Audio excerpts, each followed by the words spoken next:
In the heart of Ebony village, one man's world is about to shatter. Is it true? Nafisa carries another man's child? Kwame, please, let me explain. The child is not yours. Will love survive? Or will betrayal tear them apart? In the lush, sun-kissed fields of Ebony village, life followed the gentle rhythm of nature. Tall palm trees swayed in the breeze, and the distant call of cattle returning home at dusk comforted everyone in the small community. The roads were dusty but vibrant with laughter, haggling at the local market, and cheerful greetings among neighbors. Kwame, a hard-working and soft-spoken farmer in his mid-30s, was well respected in Ebony village. He was of average height, with a steady build earned from years of tending to his farmland. His hands were rough from tilling the soil, yet his heart remained tender. Each morning, he woke up to gather yams and cassava from his small plot of land, load them onto an old donkey cart, and deliver them to the bustling village marketplace. Kwame's wife, Nafisa, was a strikingly beautiful and sexy woman with a graceful figure. She had radiant, cocoa-brown skin that glowed under the African sun. Soft curls framed her face, and her eyes were large and warm, reflecting her gentle spirit. She usually wore colorful wrappers that accented her curves, pairing them with simple yet elegant beaded jewelry. She was admired by many in the village, not only for her beauty, but also for her kindness. Nafisa would often help neighbors in need and check on the elderly living alone. Together, Kwame and Nafisa lived in a modest, thatch-roofed home near the edge of the village.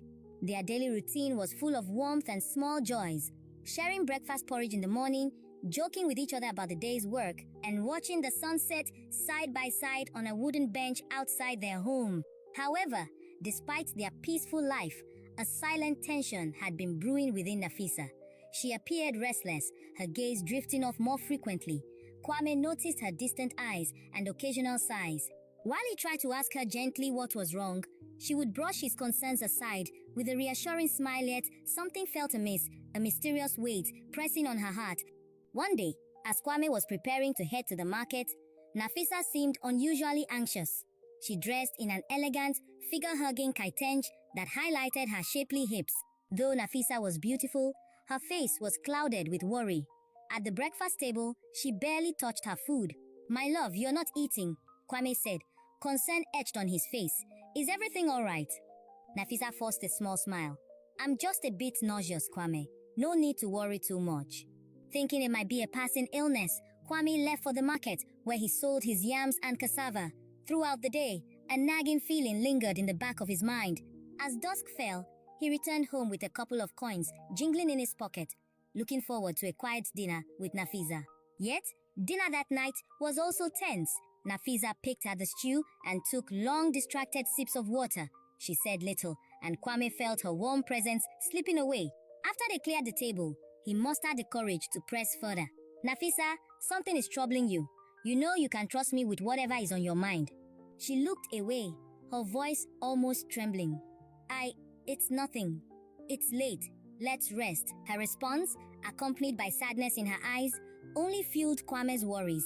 Days passed, and Nafisa's health seemed to fluctuate between exhaustion and nervous excitement. Villagers began to notice she avoided heavy lifting or certain foods she once enjoyed.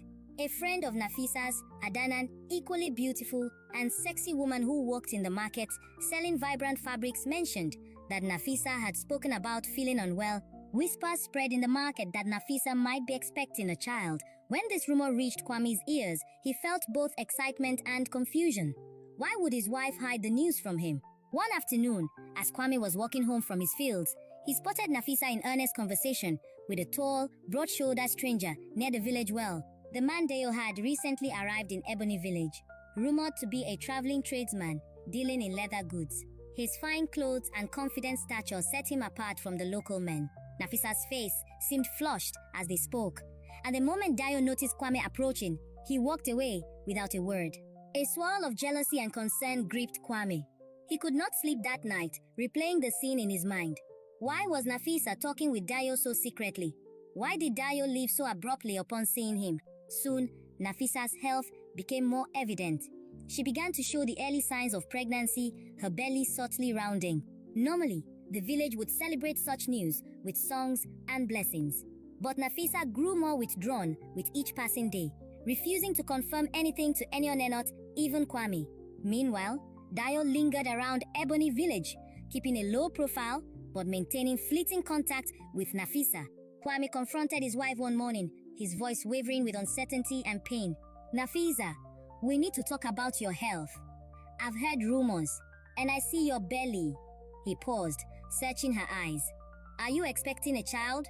Nafisa's eyes welled with tears, but she turned her head away. "Kwame, please," she murmured. "I deserve to know the truth, Nafisa." The fear in Nafisa's eyes was unmistakable. She hesitated, torn between guilt and longing to be understood. Just then, the front door creaked open, and Nafisa's friend, Adana, entered with a basket of fruits. Adana stood out with her stunning feature-shy cheekbones, smooth legs, and a confident grace that made her the envy of many. Even she sensed the tension. "I can come back later," Adana offered. Kwame shook his head, forcing a polite smile. "No, it's okay. We were just discussing some things." Adana knew better than to pry. She placed the basket on the table and left quietly. The silence she left behind grew heavier. Finally, Nafisa spoke, her voice barely above a whisper. "Give me a few days, Kwame. I promise I will talk to you." Feeling hurt but unable to press further, Kwame nodded slowly. Yet, with each sunrise, his anxiety grew, and the villagers' chatter was no longer about a joyful pregnancy, but about scandal. "Is the child even Kwame's?" The question echoed in alleyways and behind palm trees. Climax. Turning point. The turning point came on a humid afternoon. The air felt thick, and the scent of mango blossoms hung over the village. Nafisa was supposed to meet Adana at the local market to buy cloth for new dresses. Kwame, having finished his work early, decided to join them, hoping to lighten Nafisa's mood. When he arrived at the market, he found Nafisa and Deo standing close to each other, speaking in hushed tones. Kwame's heart thundered in his chest. He approached them, voice trembling but resolute. "Nafisa, what is going on here? Why are you always with Dayo? Why do you look so scared?" Nafisa's eyes darted between Kwame and Dayo. Her lips parted, but no words came out. Dayo moved back, but before he could flee, Kwame grabbed him by the arm. It was the first time in his life Kwame acted in anger. He clenched his fists, breathing heavily. "Kwame!" Nafisa cried, placing a soft hand on his shoulder. "Stop! This is not the way." Dayo looked uneasy, but he managed to free himself from Kwame's grip. He stood there for a moment, his face conflicted, then exhaled sharply. "Kwame, I never intended to harm you or her." That was all Kwame needed to hear. The last piece of his broken puzzle snapped into place. Suddenly, he realized that the child Nafisa carried might not be his. He stared at her belly, then at Dayo. His eyes reflected heartbreak and 1,000 unspoken questions. Nafisa, tears streaming down her face, stepped between them. "It's true. I'm pregnant, Kwame." Her voice shook. "And the child is Dayo's." A hush fell over the market. It felt as though the entire village had gone silent. The once busy stalls seemed to freeze in time, as if Ebony Village itself held its breath. Kwame looked as though a spear had just pierced his chest. He turned away, his world tilting beneath him. Ending. Resolution. Nafisa began to sob, her tears marking trails down her cheeks. Kwame, silent and trembling, gradually released his clenched fists. Anger, betrayal, and sorrow warred inside him. The entire village seemed to be watching. Finally, Kwame inhaled, as if coming up from under deep waters. "Why?" he whispered. Deo lowered his head, unable to meet Kwame's gaze. Nafisa's voice quivered as she tried to explain. "It was a mistaken, overwhelming moment that I regret." She glanced at Deo, then looked down at her stomach. "I discovered I was pregnant only after you'd returned from your trip to your uncle's farm. I didn't know how to tell you." Kwame took one step back. "Nafisa, I need time." With that, he turned and walked away, leaving Nafisa weeping in tea. A week passed since Kwame discovered Nafisa was pregnant with Deo's child. Word spread quickly through Ebony Village, reaching even the nearby farms. Some villagers reacted with sympathy for Kwame, while others cast disapproving looks at Nafisa. Deo kept a low profile, avoiding direct confrontation, though rumors swirled about why he had chosen Ebony Village as his temporary home. The days felt grey and lonely for Kwame. His once loving home now echoed with silence. At dawn, he still tended to his farmland, but his heart wasn't in it. He barely touched his evening meals and often stared at the moon for hours. Juma, Kwami's closest friend since childhood, noticed his pain. Juma was a tall, muscular man with a broad smile and a calm demeanor. He had witnessed Kwami's genuine love for Nafisa and couldn't stand seeing him suffer. One morning, Juma paid Kwami a visit at the farm. "Brother, you cannot keep this inside any longer. Come, let's talk," said Juma, placing a comforting hand on Kwami's shoulder. Kwami exhaled slowly. The memories of Nafisa standing with Deo haunted him. "There's nothing to say, Juma. My wife is pregnant with someone else's child." Juma shook his head. "My friend, if you keep your pain locked away, it will consume you. You must decide how to handle this. Confront Nafisa. Talk to Deo if you must. But you cannot suffer in silence." Meanwhile, Nafisa stayed mostly indoors, her eyes swollen from nights of crying. She was still as dazzling as ever, her pregnancy glow added a softer radiance to her face, but guilt and shame weighed on her heavily. She could no longer deny what was happening.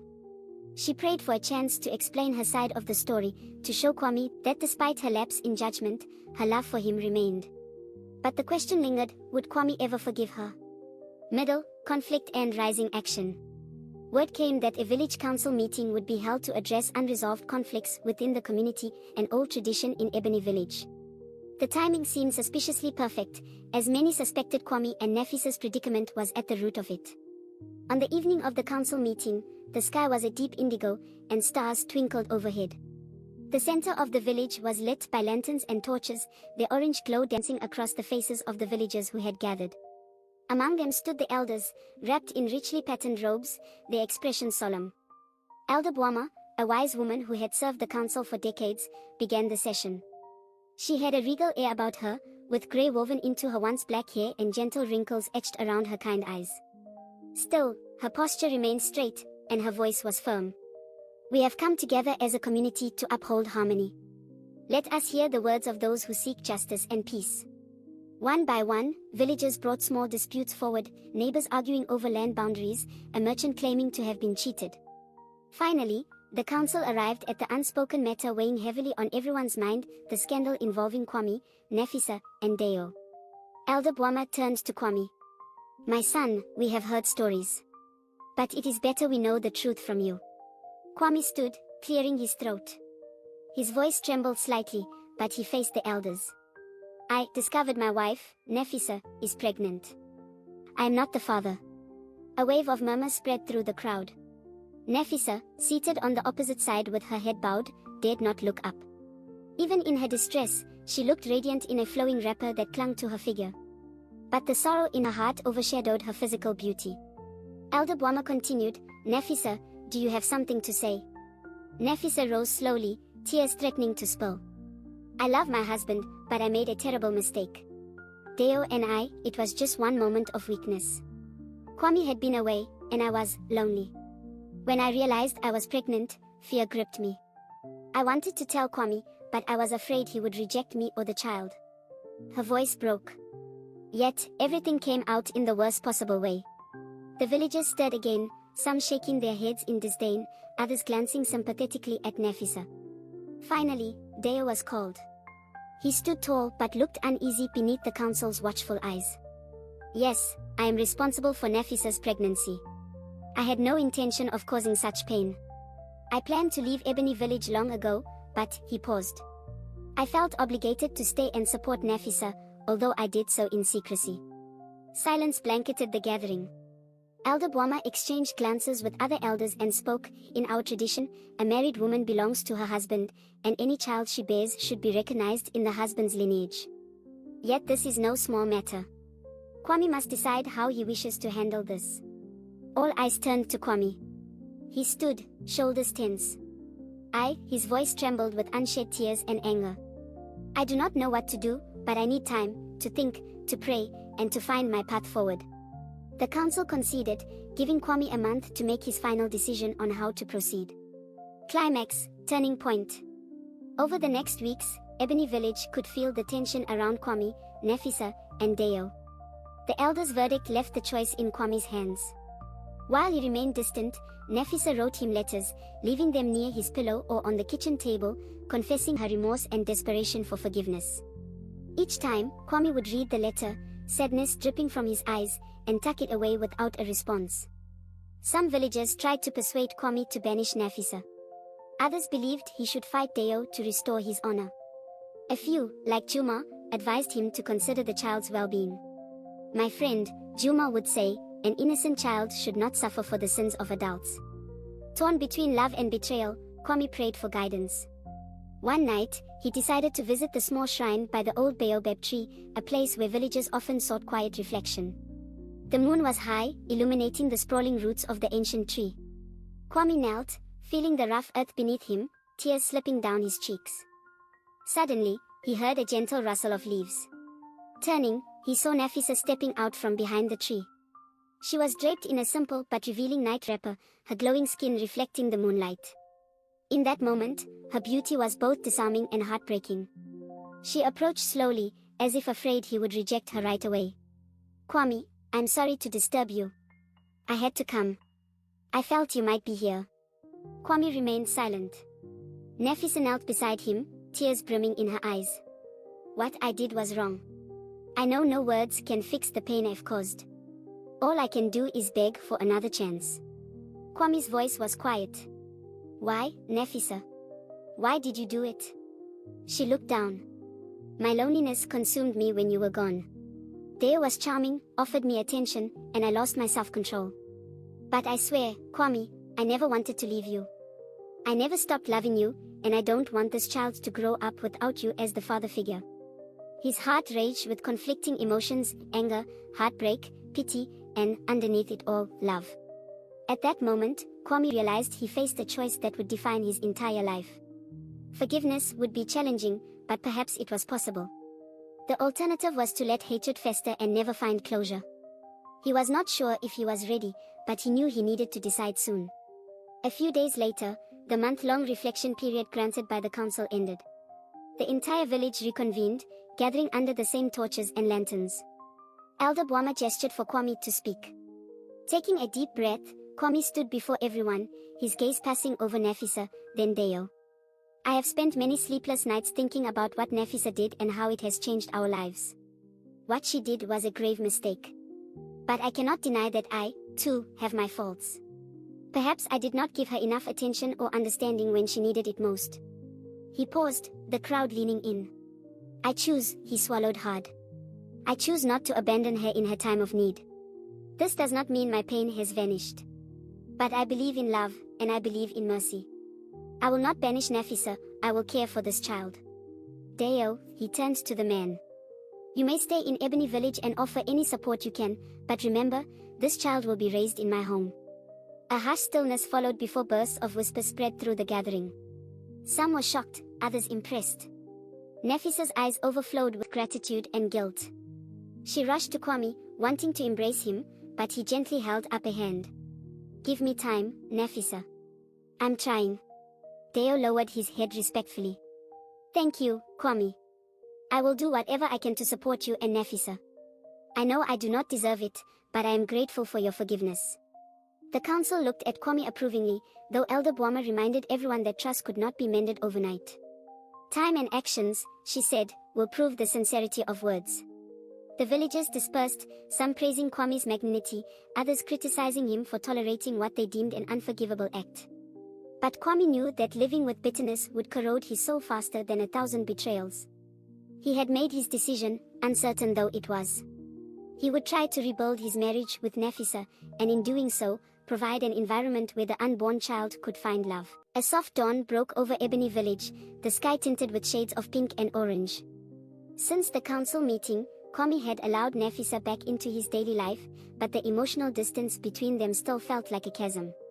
They resumed sharing meals, and Kwame continued sleeping under the same thatched roof as Nafisa, yet the warmth of their former love was slow to return. Nafisa, now visibly pregnant, moved with the graceful beauty that had always turned heads, her figure even more alluring. She tried to be supportive, cooking Kwame's favorite meals and helping in any way she could. She offered gentle touches on his shoulder and longing glances that yearned for his affection. But Kwame remained guarded. Deo, on the other hand, took a small hut on the outskirts of the village. He gave Kwame and Nefisa space but occasionally brought gifts of provisions and baby items, a traditional wooden cradle, blankets, and tiny clothes. Villagers watched this unusual arrangement with curiosity, some questioning Kwame's decision, others admiring his capacity for acceptance. Yet beneath the surface, tensions bubbled. Questions about the future of the child, the role Deo would play, and whether Kwame's forgiving stance could endure, these thoughts haunted everyone involved. One Saturday afternoon, Nefisa felt a gentle stir in her belly as she rested on the front porch. She smiled at the soft fluttering that felt like tiny kicks. She called Kwame to feel the baby's movement. Hesitant, he placed a calloused hand on her belly. When he felt the faint kick, his eyes widened in awe, a flicker of joy passing across his face. For a brief moment, they both remembered the love they once shared. But the moment was short-lived. A group of women from the village, including Nefisa's friend Edena, walked by. Among them was a gossip-loving neighbor named Mama F, who often wore bright, tight-fitting dresses that accentuated her own curvy figure. Though beautiful, Mama F had a sharp tongue. She paused and gave Nefisa a pointed look, then turned to whisper loudly to another woman, "Look at that, Kwame playing father to another man's child. What a shame." Kwame heard the remark and withdrew his hand abruptly. The pain in his eyes returned. Adana hurried over, trying to diffuse the tension. "Ignore her, Nefisa. Some people only speak to stir trouble." Nefisa bit her lip, tears threatening to well up. Kwame said nothing, retreating into the house. Later that night, Nefisa found him in the kitchen, sitting alone, staring at the flicker of a lantern's flame. "Kwame, don't let their words affect you," she said softly. He sighed, massaging his temples. "I know. But it's hard to pretend it doesn't sting." Nefisa gently placed her hand over his. "They will talk, but you are stronger than their gossip. Please remember why you chose to forgive me." In the following weeks, Deo tried to prove his sincerity. He helped repair some of the village roads and even shared his profits from trading leather goods to fund better access to clean water. People started warming up to him, seeing that he wasn't just a philanderer who would run away. Even Juma grudgingly admitted that Deo was making an effort. But for Kwame, every time he saw Deo, he was reminded of Nefisa's betrayal. One day, Juma suggested a small men's gathering on Kwame's farm, just to share a meal and talk openly. Deo showed up with a grilled goat dish, hoping to contribute. As the men ate and laughed, the atmosphere was still tense between Deo and Kwame. At one point, Deo tried to thank Kwame for his forgiveness, but Kwame only nodded curtly. Just as the gathering was dispersing, Deo mustered his courage and pulled Kwame aside. "I respect your choice, Kwame. I promise I'll never overstep. I only want to do what's best for Nefisa and the child." Kwame's jaw tightened. "Then keep your distance. This child is mine to raise, remember that." Deo's face fell, but he nodded. "I understand." Eventually, the day arrived when Nefisa's labor pains began, earlier than expected. It was late at night, and a violent storm raged outside. Lightning split the sky, and rain pounded the thatched roofs mercilessly. Nefisa, gasping in pain, clutched her belly. Kwame hurried to her side, shouting for help. "Adana! Mama Kosi! Anybody, come quickly!" Kwame's voice boomed over the thunder. In minutes, a few village women rushed in, including Adana and Mama Kosi, the local midwife. All were strikingly beautiful in their own ways, carrying themselves with a feminine confidence. They helped Nefisa to a birthing mat, preparing hot water and cloth. Nefisa's screams filled the house as contractions mounted. "Breathe, Nefisa, breathe," Mama Kosi instructed, placing a cool cloth on Nefisa's forehead. Kwame knelt by Nefisa's side, holding her hand. He could feel her pain, and something inside him shifted. Despite the betrayal, there was no doubt he cared for her well-being. In this intense moment, all thoughts of anger toward Deo vanished, replaced by deep concern for the woman he once adored wholeheartedly. Hours passed. The storm raged on, and Nefisa's labor was difficult. Her cries grew weaker, sweat beading on her brow. The midwife grew worried. "The baby is coming, but Nefisa is exhausted. We must help her focus." At the height of her pain, Nefisa pleaded with Kwame, tears streaming down her face. "I'm sorry, Kwame. I know I failed you, but I need you. Please, don't leave me." Kwame's heart clenched. He squeezed her hand and placed his free hand on her cheek. "I'm here, Nefisa. I won't leave you." With one final, agonized push, Nefisa gave birth to a baby girl. The midwife gently lifted the newborn, whose cries echoed in the small hut. Despite the chaos of the night, a profound peace settled in that moment. Kwame looked at the tiny child, her skin dark and her eyes squeezed shut as she wailed. He felt a surge of protective love he could not explain.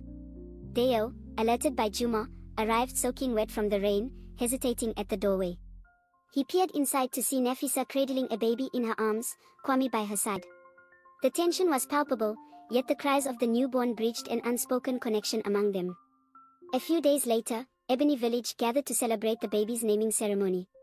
According to tradition, the child was to be named by her father. But who would speak? As the elders and villagers looked on, Kwame took the stage, carefully cradling the infant in a soft blanket. He cleared his throat, eyes scanning the crowd until they landed on Deo. "This baby," Kwame began, voice trembling, "is a gift from above. Despite the circumstances of her birth, she has done no wrong. She deserves love, protection, and a stable home." He paused, lifting the baby so that everyone could see her delicate face. Elder Bwama nodded approvingly, while Nafisa stood by, tears of gratitude shining in her eyes. Deo stood at a respectful distance, his hands clasped. "I named this child Binti, which means daughter." He looked at Nafisa. "She will carry my name, our family name. I will raise her as my own, teach her our ways, and protect her with my life." A hush fell, then thunderous applause erupted across the gathering. Some watchers cried tears of relief and joy. Deo stepped forward slowly, tears of his own welling up. "Kwame, I..." Kwame held up his hand, meeting Deo's gaze. "We must provide for her together, in our own ways. I accept the role of her father, and you can be present in her life. But remember, she will grow up under my roof, with Nafisa as her mother and me as her father." Emotions swirled in Deo's face, gratitude, regret, and humility. He bowed his head. "Thank you, Kwame. I promise not to let you down." In that moment, a new balance formed. Nafisa gently placed her hand on Kwame's shoulder, and he allowed it. The path ahead would be challenging, trust was fragile, wounds still fresh.